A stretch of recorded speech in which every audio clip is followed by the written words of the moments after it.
Dans cette capsule, nous vous expliquerons les différentes fonctionnalités du tableau de répartition. Le tableau de répartition est divisé en 3 sections. La section réception, la section groupe et la section route. La barre de contrôle sur le côté droit de l'écran vous offre la possibilité d'effectuer différentes actions directement dans le tableau de répartition. Les icônes de création vous permettent de créer une nouvelle route, un nouveau groupe ou un nouveau bond. Les icônes suivantes vous permettent de visualiser différentes journées, antérieures ou futures. Les icônes de visualisation vous donnent l'option de changer la vue de votre tableau de répartition à votre guise. Puis viennent les icônes de gestion d'action. L'icône modifier vous permet de voir les bons ayant été modifiés par un client après leur soumission. L'icône à traiter permet de voir les bons ayant un statut non complété. L'icône entreposée vous indique les bons qui ont été ramassés mais pour lesquels la date de livraison est inconnue pour le moment. L'icône attente indique que certains bons sont en attente et ne peuvent être effectués pour l'instant.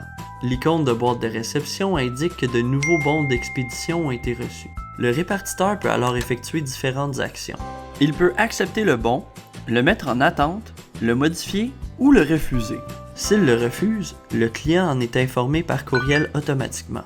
En acceptant les nouveaux bons, il se positionne dans la section réception du tableau de répartition à la date indiquée par le client. Le répartiteur peut glisser les bons de la section réception dans les groupes afin d'avoir un visuel du secteur à couvrir par ses camions.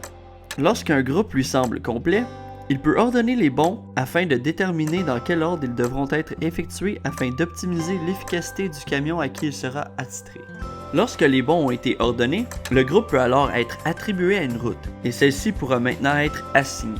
Le répartiteur pourra ainsi choisir un sous-traitant, un chauffeur, un camion et une remorque. Il choisit en même temps l'heure de début de journée pour la route en question et peut aussi spécifier à quel endroit elle doit se faire.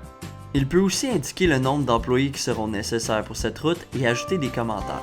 Il peut ensuite sauvegarder la route ou l'envoyer au sous-traitant ou au chauffeur. Lorsqu'il l'envoie, ceux-ci reçoivent un courriel les avisant que la route est prête pour assignation ou consultation.